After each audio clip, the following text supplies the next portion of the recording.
Circa 2013, I mistakenly said yes to a free makeover in a 1980s office building on a Sunday afternoon to help a friend of a friend out. I'm Hannah. I help people like you communicate with clarity, confidence, and charisma.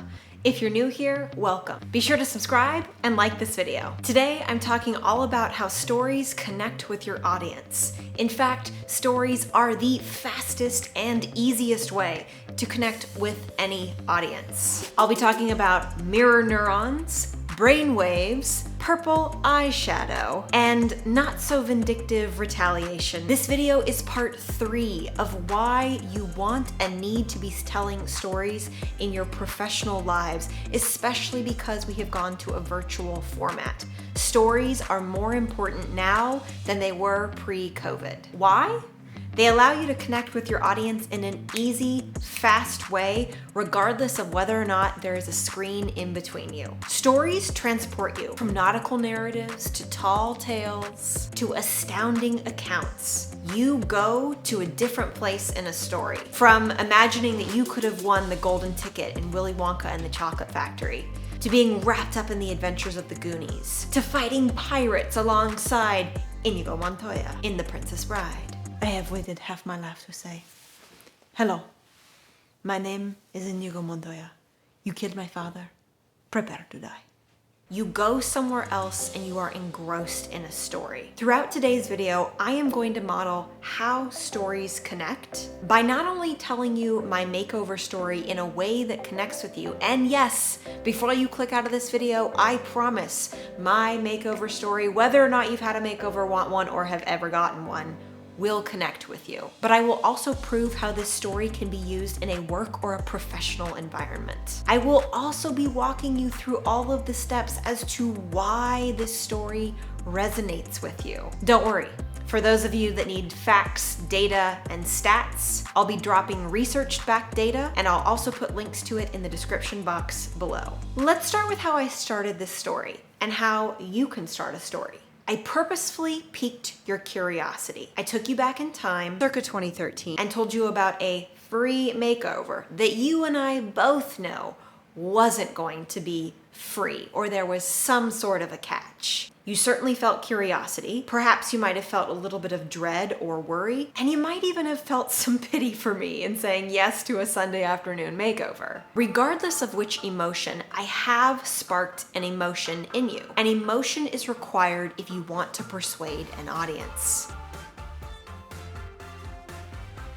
Persuasion, in fact, cannot occur with the absence of emotion. If you are someone that regularly needs to persuade, compel, or convince your audience, you need that key, which is emotion. As I'm pulling up to this 1980s office building, my eyes are narrowing. In my gut, I'm starting to get this sinking sensation that not everything is as it seems. Feeling a little suspicious. You know, the suspicious gut feeling? We park.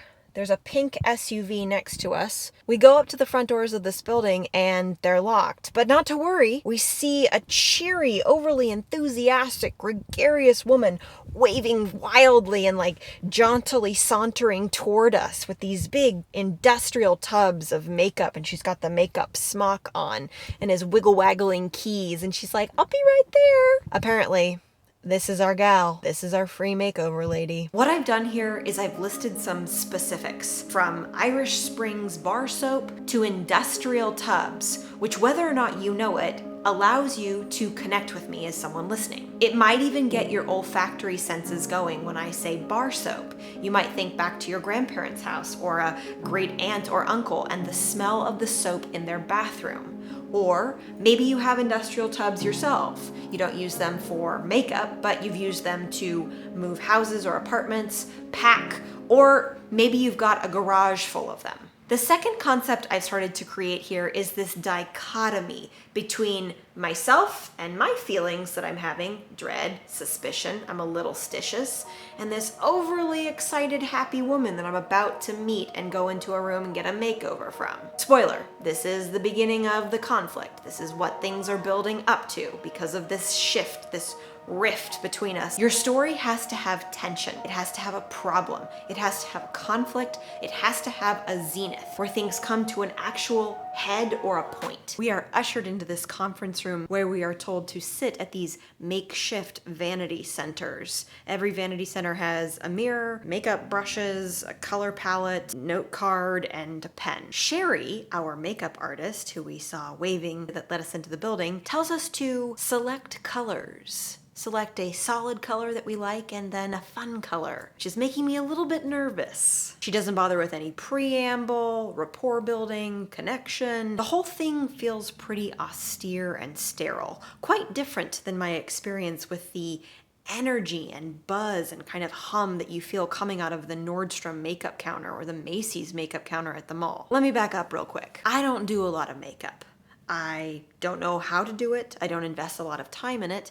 So a makeover seemed like a great way for me to learn from a professional what looks good on me with my hair color and skin color and eye color, I guess. I don't even know if those are indicators that people use, but I think that they are. So being told to pick out colors that I like is not a good sign. Don't makeup artists like Sherry know the colors that will look the best on my face or with my hair or eye color? Isn't that kind of the point? They're the professional. Here is where I'm providing personal insights. This is where managers, leaders, and people with initials or acronyms after their name, like VP, SVP, or GM, to name a few, balk, recede, and shirk away. They don't want to share personal information. You do have to share personal insights if you want to connect with your audience when you are telling a story. It's part of the deal. There are levels, though, to what you can share. Whenever I tell people that they have to share something personal, they immediately think it's their deepest, darkest shame, fear, or anger. You are like an onion. You have many layers. You do not have to pick the deepest, most sacred core layer to who you are. I don't have qualms about how sharing that 20-year-old me didn't know how to do my makeup, wasn't very invested in it, but also was a little bit insecure about makeup and how I looked. That doesn't bother me to share that information. Find something like that about yourself that's in your story. If you can't, send me an email. I promise you I can help you find it. The next thing Sherry does really concerns me. She tells my friend and I to take one of our makeup brushes and the bright color we've selected, close our eyelid, and apply the makeup to the closed eyelid. Sherry is not giving us makeovers. Sherry is teaching us how to give ourselves a makeover, left to our own devices, basically, with the colors we choose. 45 minutes later, and I have so much useless crap on my face that I feel like my skin is physically sagging from the weight of everything I've put on it. I am convinced every single pore on my face is fully clogged. You can feel the problem of the story really percolating under the skin right now. I'm almost there. You're waiting for something to snap, break, crack, or for me to have an epiphany. You are invested. At this point in the story and this video, you have to know what happens. You want to keep watching. You need to keep watching. Sherry then tells us in her cheeriest voice, "Okay, ladies, I need you to get out your smartphones." We take out our smartphones. I need you to look up your closest, best friends and family members. I need you to write down their name on that postcard and their phone number. Sherry will be contacting all of my friends and family to give them free makeovers also. I make eye contact with myself really fully for the first time in 45 minutes to see what I've done. And when Sherry told us to pick a color in the beginning, fun one, I picked a deep purple iridescent shiny thing. The 5th grade artist in me then decided that for the second color, because Sherry wanted us to pick 2, I should pick a complementary color, which is of course canary yellow on the color wheel. So I've got deep purple gouges for eyes and canary yellow flaring around in the eye region as well. To top it off, I thought hot pink lipstick would look fun, as well as a brow shine or brow sparkle. I look like a 1970s porn star. I don't want to leave the building looking like this and letting anyone see me. And I'm being asked to subjugate my friends and family to this misery as well. This is the climax moment. The oh no when the ship sinks or the villain appears to have won or the protagonist and the heroine are captured. In the professional world, you are like, oh shirt. Sherry did not carte blanche ask you to give her the names of your friends and their phone numbers to contact them out of the blue and pitch them products. What's also happening here is your brain waves are starting to sync with mine. No, not like telepathy. The more someone listens intently to your story and comprehends it, the more similar their brainwave patterns become to the person telling the story. As you have listened to the story, comprehended it, begun to decipher it, you have started to feel similarly to me, and you empathize with what is happening to me. Because you are an invested listener, what your brain is doing is you're recalling times when you felt similarly. A time when you had been had, feeling like someone's trying to pull a fast one on you. Being the beneficiary of a post and ghost or a makeover and a move over, being duped or dumped, being led on, feeling kind of blackmailed, or good intentions gone wrong. It finally clicks. Sherry is a Mary Kay consultant, the pink car in the parking lot. Ah, yes. She is trying to get us into the pyramid scheme Mary Kay cosmetic product loop, where we are only able to get our makeup supply from her, our sales rep. All I really want to do is take one of those alcohol wipes that's sitting on the counter and aggressively rub my face raw and take off all of this on my face that I don't normally wear, don't like, and is making me have tears prick behind the backs of my eyes because I don't like the way that I look.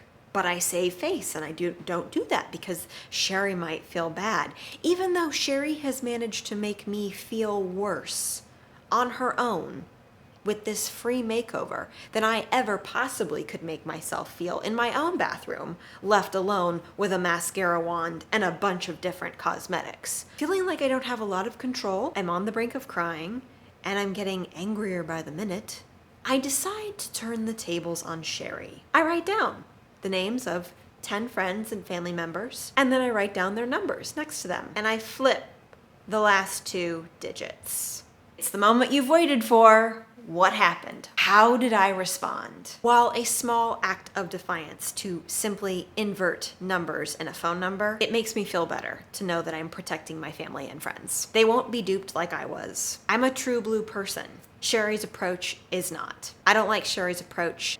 Clarity is king.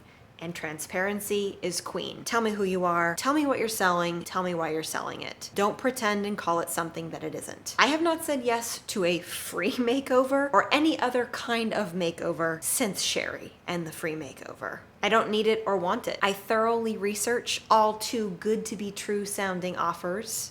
If someone were to offer you a free lottery ticket that they guaranteed would win you millions, if all you had to do was trade them for 10 phone numbers of your closest friends and their names, would you do it? It's not free if that's the case, and it's not right. There should be a giant neon sign in your brain saying, do not take the ticket. And I'm about doing the right thing, not only for my family and friends, but for the people that I work with. No free makeovers here. This is your resolution.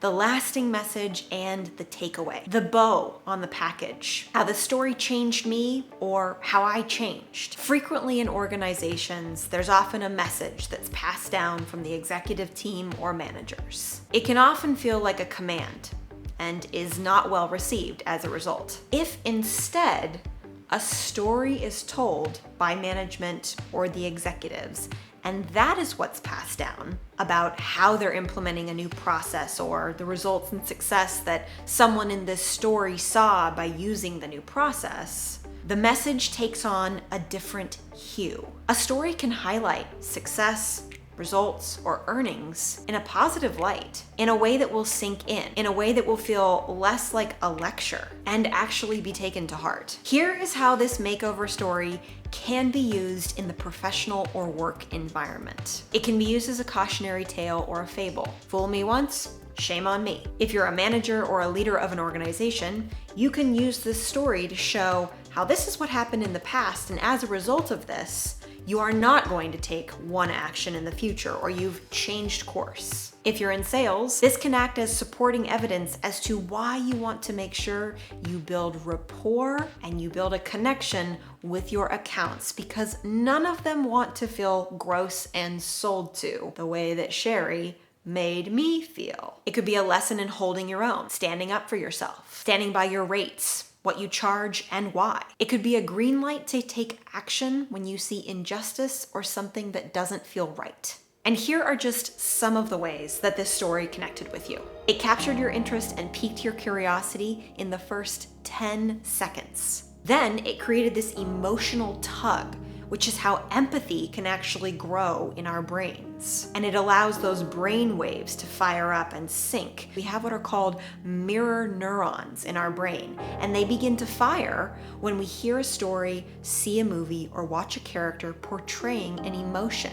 It's why when we see someone feeling sad, we feel sad. The story used specifics like bar soap, utility tub, iridescent purple eyeshadow, canary yellow, smartphones, alcohol wipes, and the name Sherry. Specifics that resonate with you make you as the listener feel like I'm actually talking to you. If you have something called canary yellow, if you have bar soap, if you have utility tubs, you feel like I'm actually speaking to you specifically because those are things that exist in your life. The story shared many universal messages. One was expectations not being met, assuming you're going to get one thing and you get something else that you didn't want or you could have done yourself. It revealed personal insights, which triggered your brain to think about a time when you felt something similar as well. It taught you a lesson that you might or might not have already learned. Stories are excellent ways to teach people why or why not to do something, or even how to do something.